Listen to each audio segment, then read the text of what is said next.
How long have you lived with the problem that you suffer with? How long? How long before you say, "Bus, I want a solution now"? Sometimes we want a solution like a child. Nahi yaar, please, solution chahiye. Sometimes we are angry. What the F? When will this situation change?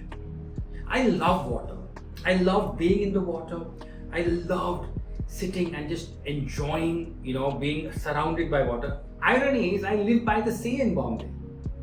Yet, I had a fear of swimming. The thought of going into the pool gave me restless nights. I had this frequent dream where every time I saw myself on a bridge and the bridge breaking and I falling into the river and struggling and dying in that river, drowning. And I couldn't make sense of all of this. My name is Hitesh, Bhatia. I'm a past life regression therapist. What I'm going to share today with you is really interesting. These are 3 or 4 of my best past lives. I've had so many of them, and I'm not even talking about do past lives exist and how do past lives work. I've done multiple videos about them earlier.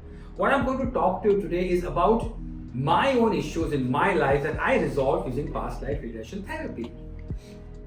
What I was able to do was find out the origin of these problems. Using past life, find out where these came from and found numerous solutions in my present life.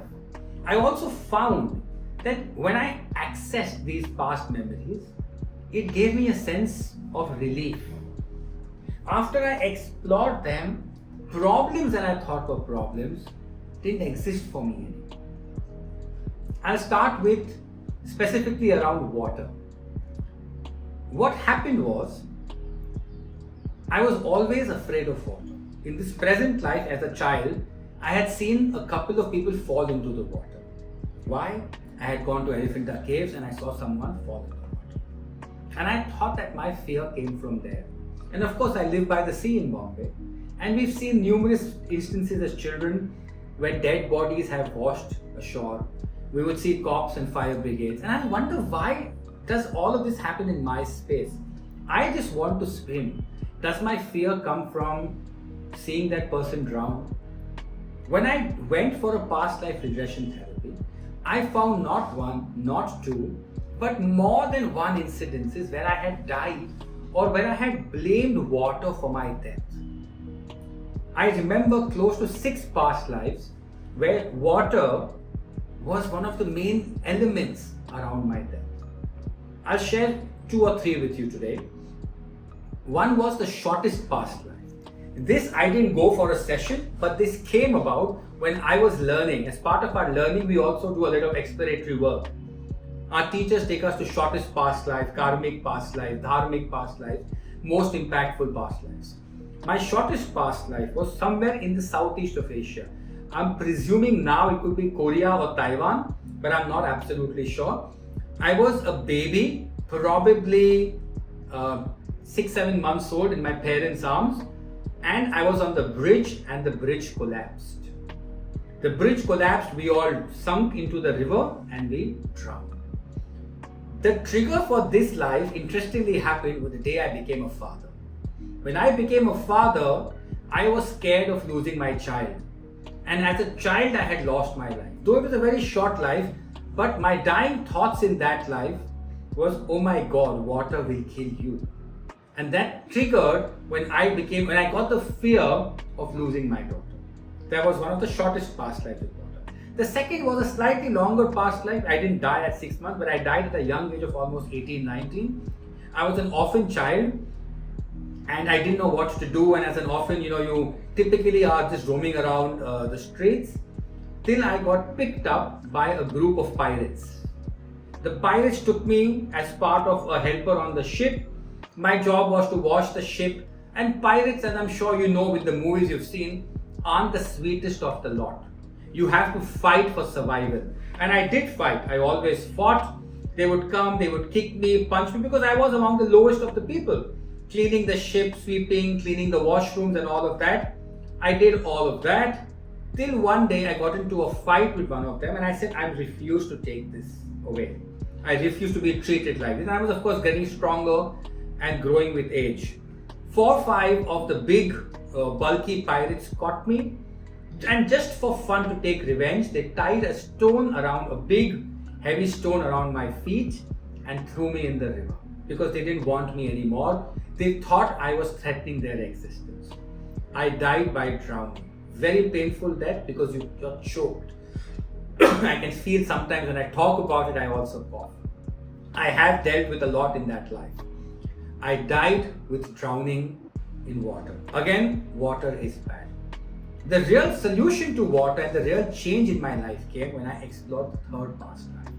This was a slightly longer, interesting past life where I was a girl. I lived as a girl in that life in a village which was more of a nomadic tribe where they every time the seasons changed, they would, the tribe would move as per the seasons.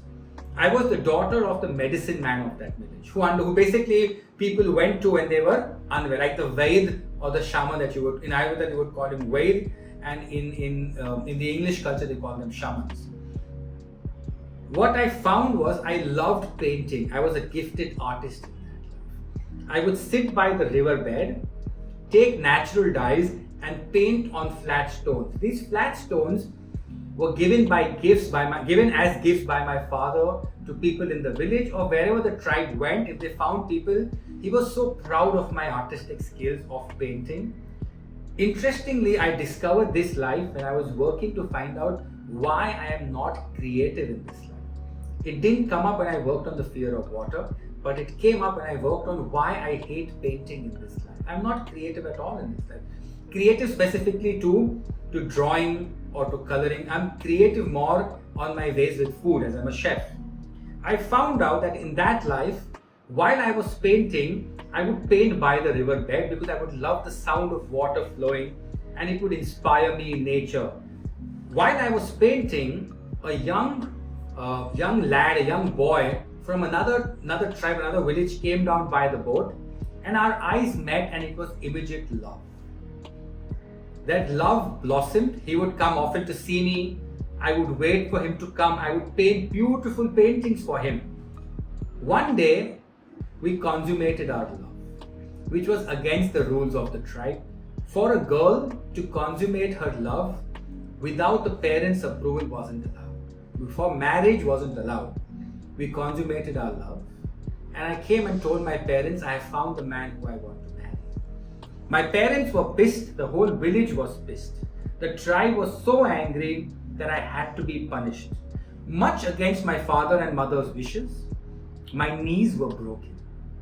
They broke my knees and they broke a couple of my fingers. Very severe punishment. I could never ever paint again and I could never walk to the river again. I spent my entire life living like that. I was banished from the tribe. My father and mother were punished for bringing up someone like me. The tribe moved on, but we stayed by that village, by that camp where we had camped. My punishment was that I would be sent outside the surroundings, live by the forest, and never be part of the tribe. My parents would come to feed me and they would give me food. Eventually, as time grew, even they were punished for going to feed me. So I was left to die like an outsider, like a beggar. Passerbys would sometimes feed me, sometimes not feed me. In the winters, it was really painful because my joints would pain because they were cracked and they were broken. My dying thoughts were, one, I will never be creative again because the art is what got me to the river and is what brought my misery. I forgot long about the guy who I was supposed to marry, who I was in love with. I remembered only two things as my dying thoughts. Never again will I paint and never again water. And again, I will never go into the river again. With those dying thoughts, I started rejecting everything with water. The pattern kept on repeating life after life. This was the oldest life, then came the pirate life, and then came the Southeast Asian life. In this life, I loved water because it had given me so much. But I also hated swimming because it had taken away everything I loved. It took away the man I loved. It took away the family I loved, and it gave me a sad, painful death. When I worked with all of that, today I am so comfortable to go into a swimming pool, yet I'll be honest to tell you, I know there is more to heal over there. I can swim when I know my feet touch the water, and I'm sure there's more to explore in that. I am not yet comfortable going into an ocean or a river, even though I'm wearing a life jacket, but I'm comfortable to go into water parks, to go into swimming pools, which are at 5, 5.5, 6 feet, maybe even 7 feet. But beyond that, I yet have the fear. So you see how the fears of this life came from another past life. Earlier, I was even afraid to enter a swimming pool. But today, after having resolved those issues in the past life, understood where the energy was, what needed to be processed, I had to do a lot of energy work, which I'll talk about maybe in some other video of how energy work works. But I did all of that and I was able to resolve it in this life. Another interesting life that I would like to talk about today. I'm a trained chef. I did my hotel management. But even before I did my hotel management, I loved cooking. My parents always traveled. When they traveled, I was the one cooking at home more than my sister cooked. As a young child, I was bullied and I found solace in my mother's kitchen. As a young child of around 10, 12, 14 years, I would not go down to play with the boys because I would get bullied. But what I would do was sit with my mother in the kitchen and spend time with her and learn how to cook. So I learned cooking at a very young age, which invariably led to say, okay, now it's a good time for you to explore this as a career because you cook so well. So I went and became a trained chef. And I stayed very briefly in the hotel line. I spent maybe 6-9 months. When I made cooking my profession, I started hating it. I detested myself and I had no idea why. But I left the hotel industry, did many odd jobs, and again came back. Life takes a full circle.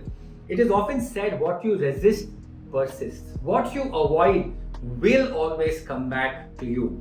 And we think life is mean, the world is a horrible place. No, the world is a beautiful place. It is showing you what you need to heal. Patterns don't come to trouble us. Patterns come to give us a message that there is some underlying information for us to process. When I went into hotel management and I went for a session saying, why do I love cooking? At the same time, when people reject what I cook, I don't like it. If my wife finds out faults, oh, this is not tasty, or this is not like this, or someone finds out faults in my food, I get so angry. And I use that as a tool to understand more about my past life. I went back to a life which was somewhere in India. I'm presuming somewhere in India. It seemed like somewhere in the times of the Nizam, which was more Hyderabad and south of India, where I was born into a Muslim family, the youngest child, and I was born fairly late to my parents. When I was born, my parents were almost 50, so they couldn't really be there for me because they were also aging and they really couldn't spend too much time with me. My siblings were much older and hence didn't enjoy playing the childish games. I was loved, I was cared for, but I never really got the time from my family. There was a young fakir in the village who went around house to house collecting food to cook. He never really worked, so he lived off people's alms and what people gave him. He took a fancy to me and I took a fancy to him, and my parents of course knew him because it was a small village, and I went with him house to house collecting whatever he was given, whatever people handed over to him. He lived in a hut near our house and he would take whatever was given to him and create these beautiful artistic dishes.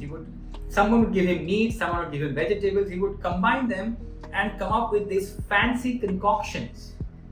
That's what I was doing in my life. My hotel management, my project was a Rasgulla mousse. I would love mixing two cuisines. I would make, my mother's a staunch Punjabi, I would make butter chicken pasta for her. My father loves continental food but with an Indian twist. I would take interesting dishes and convert them to the continental taste. Make paneer in white sauce, which was unheard of back then. And this started making sense to me. I started seeing how what I did in the past life was something I also did in this life. Moving ahead in that life, I took over my father's job. My father was a cook for the Nizam. So again, there was a lot of food always in the house. Life revolved around food. I started cooking for the Nizam, and using my skills that I had learned from the fakir and acquired from my father, I started creating these exquisite dishes for the Nizam. The Nizam loved me so much that he made me the head chef. I was arrogant, I was proud because I had taken the position that people had strived and fought for many years. But because of the skills of mixing cuisines, mixing dishes, I became the Nizam's favorite. Moving ahead in time, the Nizam had his daughter's wedding. A wedding is all about rituals, about culture. He wanted me to cook what was their ancestral recipes. I refused. Me, the arrogant chef, said, I refuse to cook any of this. It's your daughter's wedding. I will create a beautiful plethora of modern food. The Nizam refused. I refused to cook ancestral, handed down recipes, saying it's against my ethics and against my essence. The Nizam was furious. I was arrogant, the Nizam was furious. Of course, the Nizam was more powerful than me. What happened? I was banished to cook for the staff. Not even the Nizam's family, not even the ministers, not even the Darbar, but to cook for the soldiers, to cook for the sweepers, to cook for the lowest of the lowest. Imagine my pride, my ego. I spent my entire life cooking for what I thought were hooligans in that life. My cooking became a source of validation for me in that life. It became a source where I needed to be validated. I wanted the Nizam to praise me. I wanted his guests to praise me because of the food. Cooking for soldiers meant cooking mass quantities where there was no element of taste. All they wanted was large quantities of food because they worked in the farms, they worked in the fields. This life, I was looking for validation. It was so funny because I used to love cooking, and I went after making lunch for that session. I came back home after my past life session and saying, I am done cooking. My wife was like, listen, how can you do that? You've loved it all along. Today, that session must be at least 4 or 5 years ago. What's shifted in my life today? I cook not for validation. I cook when I feel like it. I cook because I enjoy the art of cooking. I don't need someone to appreciate my food. I don't need someone to validate my food. Today, cooking for me is love. It's not a form of seeking someone else's approval. These are some of the stories that I've shared with you. I'll probably dig into my books. I must have had at least 30, 40 past life regressions, even more by now. These have helped me to solve problems in so many aspects of my life.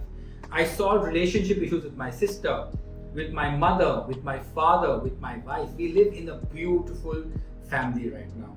I solved issues around why I don't attract money in my space. Why is it that I attracted a failed business in my space? Why did I have certain health issues?